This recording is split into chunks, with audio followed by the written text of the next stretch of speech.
The muscle car philosophy is simple. Massive engine, lightweight body, handling is optional, and your life insurance better be paid up. These are 9 machines that defined an era when horsepower was everything, and common sense was just a suggestion. 1970 Plymouth Cuda AR. Starting our list with a car that sounds like a pirate having a stroke. The Plymouth Cuda AR stands for All-American Racers, Dan Gurney's racing team, but it might as well stand for Absolutely Absurd Ride. This beast packed a 340 cubic inch small block with triple 2-barrel carburetors. Because why have one carburetor when you can have 6 barrels of pure automotive chaos? This thing pumped out 290 horsepower, but those were super conservative factory ratings because insurance companies were already crying. But here's where it gets mental. They gave it side pipes. These weren't regular exhausts. These were side pipes that turned every drive into a Rolling Stones concert for your neighbors. The car literally announced its arrival 3 zip codes away. Plymouth built exactly 2,124 of these street-legal race cars, and every owner probably went deaf within the first month. 1969 Dodge Charger, Daytona. The Dodge Charger Daytona, a car that looks like someone asked a 5-year-old to draw a race car and then somehow made it street-legal. This absolute unit was Dodge's answer to Ford's NASCAR domination, and their solution was, what if we made our car look like it's from the Jetsons? We're talking about a car with a nose cone so long, you needed a separate zip code for your front bumper. That massive wing was 23 inches tall because aerodynamics, baby. The whole car looked like it was designed by someone who watched too much Speed Racer. Under that ridiculous hood lived either a 440 Magnum or the absolutely bonkers 426 HEMI V8. The HEMI version cranked out 425 horsepower, which in 1969 was basically enough power to accidentally travel through time. This thing could hit 200 miles per hour when most cars struggled to break 120. Here's the crazy part. NASCAR actually banned this car because it was too good. It was so dominant that they literally changed the rules to stop it. Imagine being so fast that racing authorities basically said, nope, that's cheating. 1970 Chevelle SS 454 LS6. Meet the car that caused more speeding tickets than a police convention. The Chevrolet Chevelle SS with the LS6 454 big block, a car so mean it made insurance agents cry into their actuarial tables. This absolute monster packed 450 horsepower and 500 pound-feet of torque from the factory. But those numbers were underrated because GM was trying to keep Congress from banning fun entirely. Independent dyno tests showed this beast was actually making closer to 500 horsepower. That's like ordering a medium pizza and getting a large. The LS6 engine was basically Chevrolet's way of saying, what if we took a race engine and made it street legal? Solid lifters, aluminum intake manifold, 11.25 to 1 compression ratio. This thing ran on premium gas and pure aggression. Starting this car sounded like waking up an angry dragon. But here's what made it truly special. It looked completely normal. Your neighbor would see what appeared to be a regular family sedan, and then watch it absolutely demolish everything at the stoplight. It was the automotive equivalent of Clark Kent revealing Superman.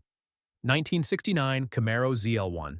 We've reached the 1969 Camaro ZL1, a car so rare and expensive, it made exotic supercars look affordable. This thing was basically Chevrolet's way of saying, what if we built a race car but pretended it was street legal? Under that aggressive hood lurked the legendary all-aluminum 427 big block ZL1 engine. This wasn't just any 427, this was the Copo engine supposed to go into Corvettes and Can-Am race cars.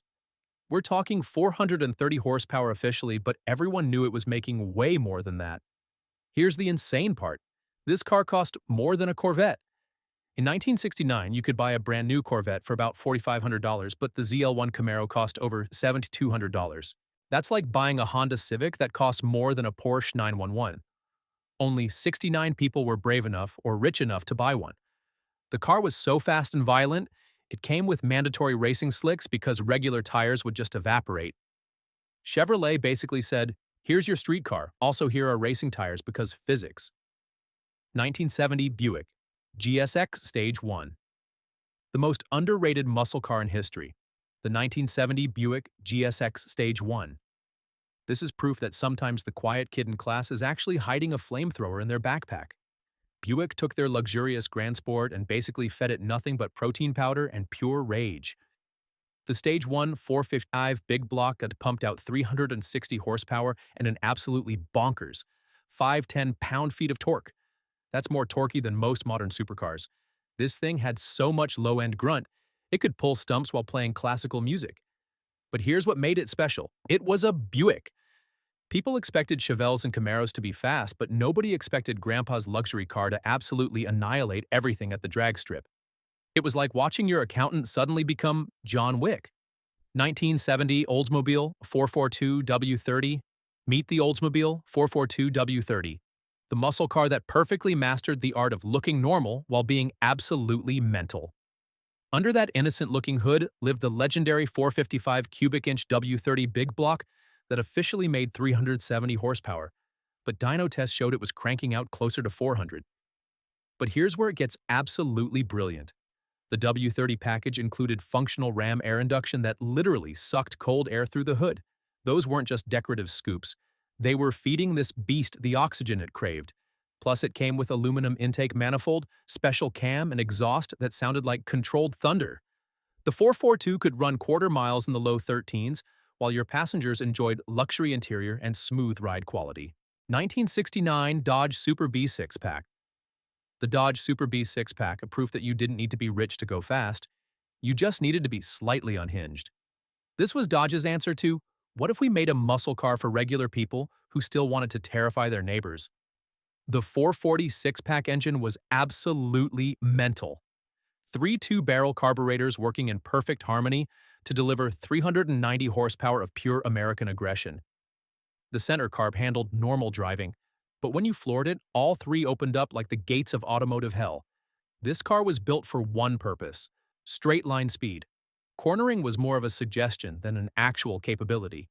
The Super B could run quarter miles in the mid-13s, which was absolutely bonkers for a car that cost less than a loaded pickup truck. 1969 Ford Mustang Boss 429, a car so insanely over-engineered that Ford basically said, let's take our NASCAR engine and somehow stuff it into a Mustang. The Boss 429 engine was a 429 cubic inch monster that was originally designed to dominate NASCAR tracks. Ford needed to build street versions to meet homologation rules, so they created this absolute beast. Officially rated at 375 horsepower, but that was complete nonsense. Independent tests showed it was making closer to 500 horsepower. Ford was basically lying to keep the insurance companies from having heart attacks. Here's the crazy part. The engine was so massive that Ford had to completely redesign the Mustang's engine bay. They moved the shock towers, modified the suspension, and basically rebuilt the entire front end just to fit this monster. It was like performing open-heart surgery on a car, just to give it superpowers.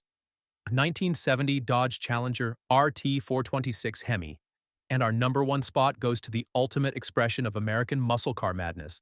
The 1970 Dodge Challenger RT with the 426 HEMI. This wasn't just a car, this was Dodge's declaration of war against physics, common sense, and your local gas station. The legendary 426 HEMI was an absolute monster that officially made 425 horsepower, but everyone knew it was putting out way more. This engine was so over-engineered with its hemispherical combustion chambers, massive valves, and racing DNA that it was basically a NASCAR engine wearing a suit and pretending to be civilized. But here's what made the Challenger special. It was the newest kid on the block in 1970, which meant Dodge threw everything they had learned from years of muscle car warfare into this beast. Perfect weight distribution, aggressive styling that looked like it was doing 100 mph while parked, and build quality that could actually handle all that insane power. And there you have it, the 9 most radical muscle cars ever built. These machines defined an era when horsepower was king, gas was cheap, and safety regulations were just friendly suggestions. Hit that like button if you love classic American muscle. Subscribe for more automotive chaos and let me know in the comments which of these beasts you'd want to take for a spin.